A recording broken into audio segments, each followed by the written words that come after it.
बोला मिस्टर राजवर्धन मोहिते, बोला. स्वतःच्याच आईची सुपारी द्यावी लागेल असे काय वाद होते तुमच्या दोघांमध्ये? मी तुम्हाला पुन्हा एकदा सांगतो, मी माझ्या आईची सुपारी दिली नाहीये. माझ्या आईने तुम्हाला हे सांगितलं, तरी तुम्ही माझी इन्क्वायरी का करताय? पण ज्या माणसाला आम्ही अरेस्ट केलं त्याने तुमचं नाव घेतलं, त्यामुळे प्रोटोकॉल प्रमाणे आम्हाला चौकशी करावीच लागणार. माझ्या राजला जर काही झालं ना तर तुझं काय करेन ते बघच तू. आई,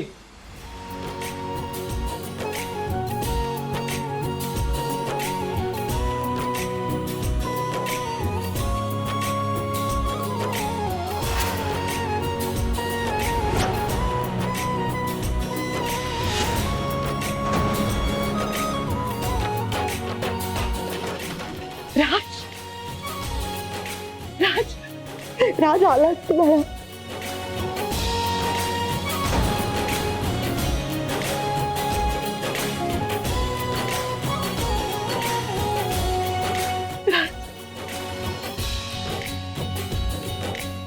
एकटा नाही आलो, तुझ्या होणाऱ्या सुनेला सोबत घेऊन आलोय.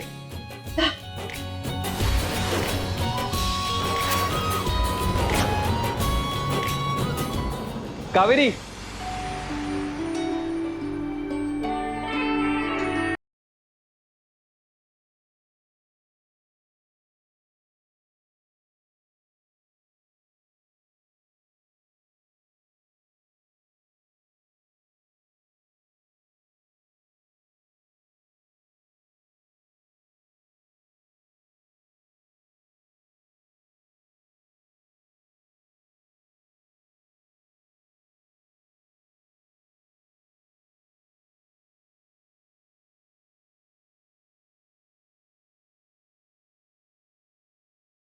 मी तुला म्हटलं होतं ना, तात्यांच्या परीक्षेत मी पास होईल. आमचं प्रेम जिंकलंय आहे.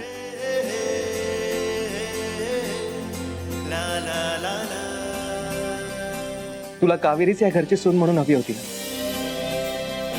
तिनेच या घरचं माप ओलांडून या घरात सून म्हणून यावं ही इच्छा होती ना तुझी. तुझी ही इच्छा आता लवकरच पूर्ण होईल.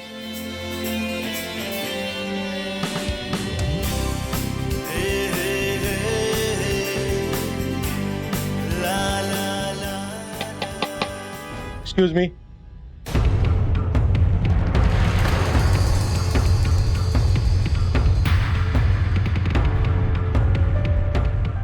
पोलीस?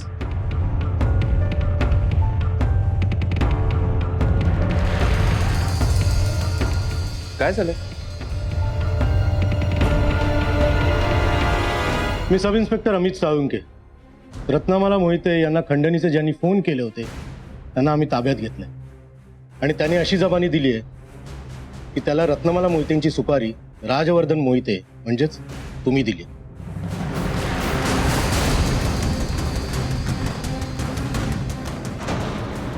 काय? हो, तुम्हाला आमच्याबरोबर चौकशीसाठी यावं लागेल पोलीस स्टेशनला. अहो, तुम्ही काय बोलताय? तुम्हाला कळतंय का? माझ्या आईची सुपारी मी देईन. हे बघा, तुम्हाला जे काय बोलायचं ते पोलीस स्टेशनमध्ये येऊन बोला. चौकशीसाठी तुम्हाला यावंच लागेल पोलीस स्टेशनला. हे बघा ऑफिसर, याच्या आधी सुद्धा एक ऑफिसर येऊन गेले चौकशीसाठी. आमच्या सुनेला चौकशीसाठी घेऊन गेले होते. ते घोरपडे कुठे आहेत? एका मोठ्या बिझनेस वुमनच्या मुलानेच त्यांची सुपारी दिली म्हटल्यावर ही हाय प्रोफाईल केस झाली. त्यामुळे जशी केस तसा ऑफिस. कळलं?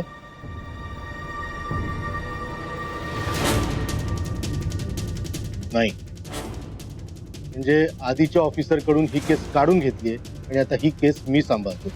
आणि हो, आत्ताच सगळ्यांना सांगतो, केस इन्व्हेस्टिगेट करत असताना कोणी मला एक छदाम जरी देण्याचा प्रयत्न केला किंवा सोसायटीमधलं आपलं वजन वापरून कोणी मला थांबवण्याचा प्रयत्न केला किंवा आपली श्रीमंती आणि त्या श्रीमंतीचा माज दाखवण्याचा प्रयत्न केला तर त्याला सरळ तुरुंगात टाकण्याची धमक ठेवतो मी. लक्षात असू द्या. Rajvardhan Mohite, please come. हे बघा, राज, एक मिनिट. हे बघा इन्स्पेक्टर साहेब, माझ्या मुलाने काही केलं नाही. तो निर्दोष आहे, माझा विश्वास आहे. मॅडम, कोणाला काय वाटतं आणि काय नाही यावर पोलीस तपास अवलंबून नसतो. केस इन्व्हेस्टिगेट करत असताना पोलीस म्हणून मला काय वाटतं त्यावर तो डिपेंड आहे. सो प्लीज पोलिसांना त्यांची कारवाई करू. बघा आता वहिनी, तुम्ही तर म्हणाला होतात की कावेरीच्या पायगुणाने राजवर्धन तर सही सलामत सुटेल. आता बघा हिचा पायगुण. हे म्हणजे ही आली आणि राजवर्धनला तो पोलीस स्टेशनला जायला लागतंय. आकांक्षा, यापुढे कावेरीबद्दल काही बोलताना 100 वेळा विचार कर. राजवर्धन मोहिते, चला आमच्यासोबत.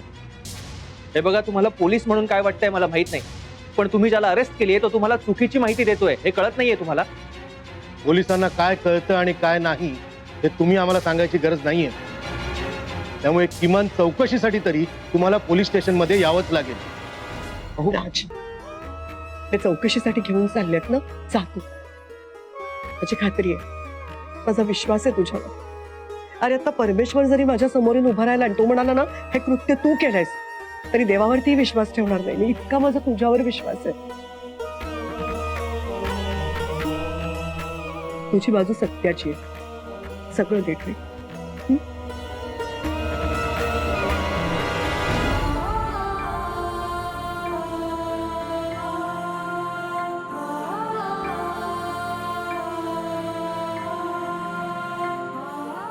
तुमच्या पायगुणावर लोकांना कितीही तोंडसोक घेऊ, तुम्ही नका लक्ष देऊ. आणि इथल्या काही लोकांची तुमच्या पायापर्यंत पोहोचण्याची लायकी नाही.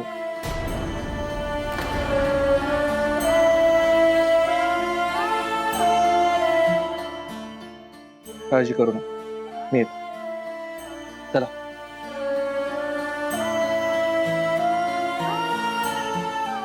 नको काळजी करूस कावेरी, काही होणार नाही त्याला. मी त्याच्या पाठीशी खंबीरपणे उभी आहे.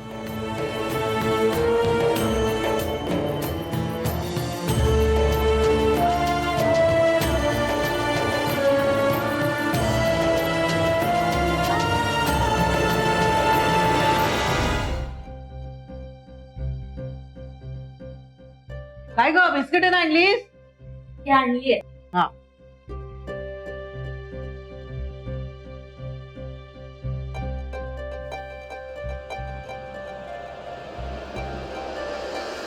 काय झालं तात्या? कसला एवढा विचार करताय? नाही, काही नाही.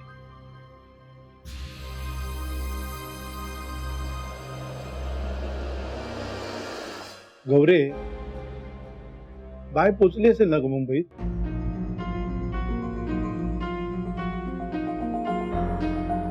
फोन पण नाही केला तिने. निदान तात्या मी सुखरूप पोचले एवढं सांगायला तरी फोन करायचा ना. उचली असेल हो तात्या, नका काही काळजी करू. फोन स्विच ऑफ वगैरे झाला असेल हो प्रवासात, करेल ती फोन. आता कसली करते फोन? तिच्या मनासारखं झालं ना. पोटापुरता दाना पाणी मिळाला तर चिमणी सुद्धा दारात थांबत नाही. ही एक नंबरची स्वार्थी मुलगी आहे. जावई, विसरली हो तुम्हाला ती. तिच्या मनासारखं झालं ना. श्रीमंत नवरा मिळाला, श्रीमंत सासू मिळाली, श्रीमंतीत लोळायचं होतं ना तिला. अगदी तिच्या मनासारखं झालं. आता काय, बाप जिवंत आहे की मेलाय याची सुद्धा पर्वा नाही तिला. आजी, ती बस. आजी अगं आता तरी कावेरीताई विषयी जरा वाईट साईड बोलणं बंद कर. होय, आता तिचं ना भलं होतंय. आणि तुला विचार करायचाच असेल ना तर गौरीचा कर. तिचंही पुढे लग्न करायचंय. अहो, तुम्ही नका चिंता करू. कावेरीचं सगळं चांगलं होणार आहे आता. कळतंय का मला ते? खरं सांगू का सुलभे, मला ना नेहमी वाटायचं मी गेल्यानंतर कावेरीचं कसं होईल. म्हणजे मी जसा तिला जीव लावलाय ना तसा जीव लावणारा कोणी माणूस मिळणार आहे का तिला? पण आता मात्र माझी काळजी मिटली. तिला सुद्धा जीव लावणारा माणूस मिळालाय. अहो पण आता लग्नाचं वगैरे कसं करायचं? खरं तर ना तुम्ही दोघांबरोबर जायला हवं होतं. म्हणजे लग्नाचं ठरवलं असतात ना. हो जाणार आहे मी. हा नको काळजी करू. मी एक काम करतो, मी तिला फोन लावून पहिल्यांदा पोचली का विचारतो. इतर सगळं बोलून घेतो, मग ठरवू काय करायचं ते. हा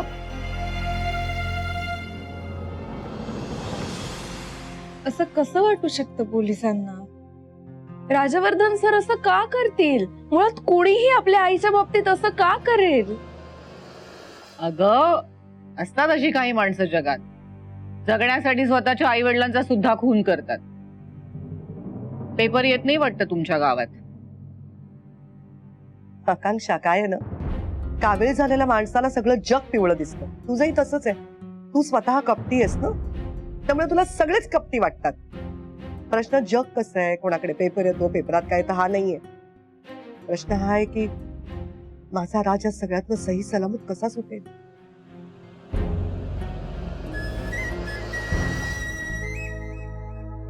तात्यांचा फोन.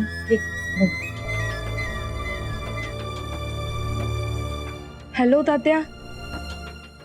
अगं बाय, पोचलात का तुम्ही? हो तात्या, पोहोचलो आम्ही. कळवायचं ना का बाय, एक फोन तरी करायचा. ते मी जरा म्हणजे काय काय झालंय? तुझा आवाज असा काय येतोय? नाही तात्या, काहीच नाही. कुठे काय? अगं नाही कसं, बाप आहे मी तुझा. तुझ्या आवाजावरून कळतं मला काहीतरी झालंय. काय झालंय सांग मला. तू तिथे गेलीस म्हणून काही प्रॉब्लेम झालाय का? काय काळजी वाटते का मला तुझी? तू राज बरोबर तिथे गेलीस, पण त्या घरातली माणसं कशी आहेत हे मला व्यवस्थित माहित आहे. तात्या तुम्ही नका काळजी करू. अहो तुम्हाला वाटतंय तसं काहीच नाही झालंय. प्रवासामुळे थोडा मला थकवा आलाय, बाकी काही नाही. ठीक आहे, मी येणार आहे तिकडे. पण तोपर्यंत तू कुर्ल्याला आपले जे नातेवाईक आहेत ना त्यांच्याकडे जाऊन राहा. हो तात्या. मी 1-2 दिवसात पुढची बोलणी करायला येतो तिकडे. ठीक आहे? हरकत नाही. काळजी घे ग बाय.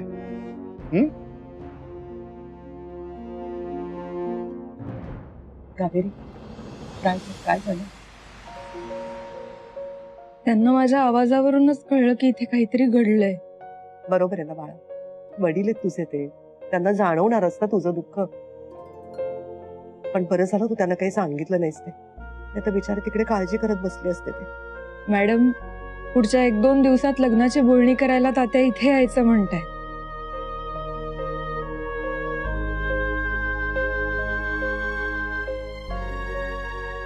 विषय असा आहे ना की ते इथे येण्याआधी हे प्रकरण संपायला पाहिजे. कारण त्यांना या प्रकरणातलं जरा जरी काही कळलं ना तरी परत राजवर्धन सरांवरचा विश्वास उडेल त्यांचा. लग्नाविषयी त्यांच्या मनात अविश्वास निर्माण होईल आणि तेच मला नकोय. कावेरी, तू काळजी करू नकोस. कारण यावेळेला राजची बाजू सत्याची आहे आणि सत्य काही काळासाठी मागे पडलं ना तर ते लपून राहत नाही, ते सिद्ध होतच. आणि आपण आहोत ना राजच्या बाजूने खंबीरपणे लढायला. माझी खात्री आहे माझा राजा सगळ्यातनं निर्दोष सिद्ध होईल.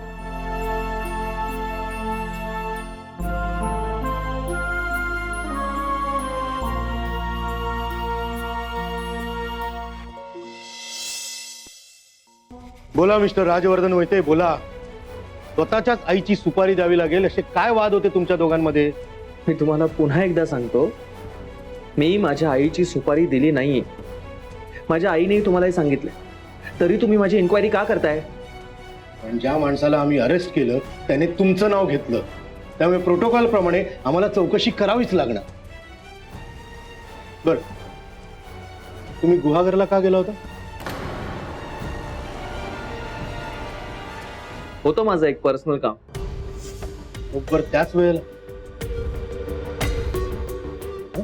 म्हणजे इथे आम्ही या माणसाला अटक केली आणि तिकडे तुम्ही गायब झालात. अंडरग्राऊंड व्हायचा विचार होता का तुमचा? हे सगळं प्रकरण सुरू होण्याच्या खूप आधीच गुहागरला गेलो होतो. बर, आदित्यवर हल्ला कोणी केला? काय आदित्यवर हल्ला झालाय? Rajvardhan Mohite, police station. नाटकाचं स्टेज नाही, त्यामुळे ऍक्टिंग बंद करा. अहो मला खरंच माहित नव्हतं इन्स्पेक्टर. बर, हेही तुम्हाला माहित नव्हतं. मला एक सांगा, तुम्ही तुमचा फोन का बंद ठेवला? बंद नव्हता ठेवला, घरी ठेवला होता. कोण विश्वास ठेवेल तुमच्या या उत्तरावर? आजकालच्या काळात माणूस फोन घरी ठेवून जातो? नाही, मला बाकीच्यांचं माहित नाही, पण मी फोन घरीच ठेवला होता. जी तुमची चिडचिड होते ना, त्यामुळे आमचा संशय अजून वाढेल की तुम्ही गुन्हेगार आहात. अहो तुम्ही काय बोलताय? तुमचं तुम्हाला तरी कळतंय का? माझी आई आहे ती. तिचा जीव घेण्याचा प्रयत्न मी का करेन? आणि जीव घ्यायचा असताना तर माहेरच्या चहाच्या अॅनिव्हर्सरीच्या दिवशी तिचा जीव वाचवला नसता मी. तिच्या जीवाला धोका आहे हे लक्षात घेऊन लग्न सुद्धा छोटेखानी करणार होतो मी. कळतंय का तुम्हाला? मी काही केलं असेल हो तुमच्या आईसाठी, पण त्या माणसाने कबुली जबाब देताना तुमचंच नाव का घेतलं? हो हे मला का विचारताय? त्याला विचारा. तो गुन्हेगार आहे. गुन्हेगार काही सांगतोय आणि तुम्ही माझ्यासारख्या माणसाला इन्क्वायरीसाठी बोलवताय. कळतंय का तुम्हाला? प्रूफ नसताना मला हात जरी लावलात ना तर कोर्टात खेचेन मी तुम्हाला. आवाज चढवू नका. मी शांततेत बोलतोय, याचा काय चेव येतो तुम्हाला? आणि तुमच्यासारख्या माणसाला अरेस्ट करायला कायद्याला वेगळी परवानगी घ्यायची गरज नाहीये. कायदा सर्वांसाठी सारखा असतो. कायदा माणसांची ओळख बघत नाही. कायदा कठोर असतो. तेव्हा थंड घ्या. कारण काय आहे ना, एखादा जरी पुरावा तुमच्या विरोधात आम्हाला सापडला ना, सगळंच कठीण होऊन बसेल तुम्हाला. येऊ शकता तुम्ही. आणि हो, परत बोलवलं तर यावं लागेल इथे चौकशीला. आणि एक गोष्ट, यापुढे तुमचा फोन तुमच्या जवळच ठेवायचा. चौकशीसाठी आम्ही कधीही फोन करू. या.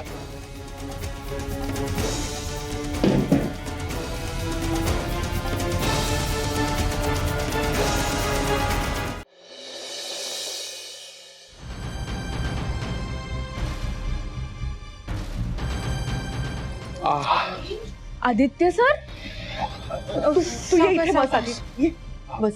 सावकाश सावकाश रे बाळा. बस सावकाश. सर हे काय आहे? कधी झालं? मग कसं झालं? म्हणजे कोणी केलं हे सगळं? हो कावेरी, थांब जरा. किती प्रश्न विचारशील? बरं झालं तू आलीस. मला खूप छान वाटलं तुला पाहून.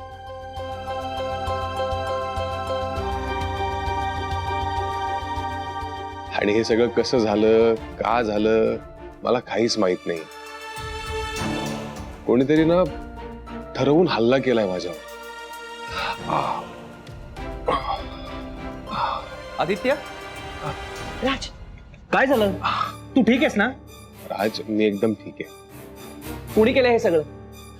कोण होती ती माणसं? तू कोणाचा चेहरा पाहिलायस का? आपण त्यांचा स्केच काढून घेऊ. हो राज, पण मला कळलंच नाही कोण होती ती लोक. कारण तिथे ना खूप अंधार होता आणि त्या सगळ्यांनी तोंडाला रुमाल बांधला होता. त्यामुळे ना मला अंधारात दिसलंच नाही कोण होते ते. पण तुला एक गोष्ट सांगू का राज?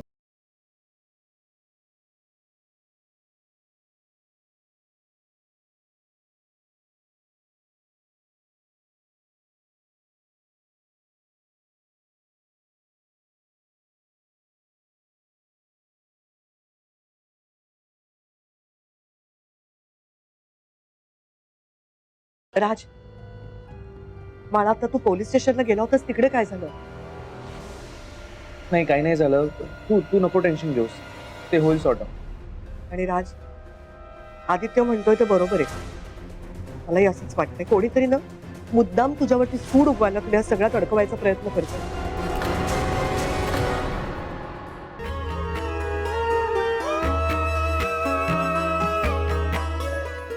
पण देवीने मला संकेत दिला होता की कावेरी या घरची सूड होईल म्हणून. तू आता कावेरीला घेऊन आलायस ना राज. आता बघ, आता सगळं ठीक होईल. आपण या संकटात नक्की बाहेर पडू, माझी खात्री आहे. दोघे जण देवीच्या पाया पडाया.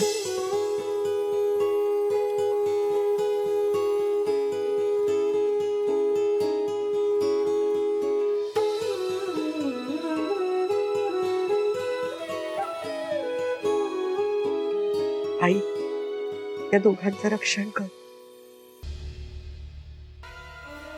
घ्या सगळं मुसळ केरात गेलं हं? इतकं सगळं करून सुद्धा आपल्या बाजूने काहीही घडलेलं नाहीये. लक्षात येते का तुमच्या? शांत बस, शांत बस. आता आधीच डोकं काम करेन असं झालंय. गप्प बस जरा. गप्पच बसायचंय आता आपल्याला हं? गप्पच बसायचंय आता आपल्याला. ही कावेरी आहे ना कावेरी, मिऱ्या वाटणार आहे आपल्या डोक्यावर मिऱ्या. आणि ती रत्नमाला तोंड दाबून बुक्क्याचा मार सहन करायला लागणार आहे आता आपल्याला. असं काही एक होणार नाही, कळलं ना? असं काही एक होणार नाहीये. बघच तू, लग्नाच्या दिवशी राजच्या हातात हार नाही, बेड्या असतील, बेड्या. मी जिवंत असेपर्यंत ना यांच्या लग्नाचे सनई चौघडे वाजणार नाही. काही झालं ना तरी राज आणि कावेरीचं लग्न मी होऊ देणार नाही.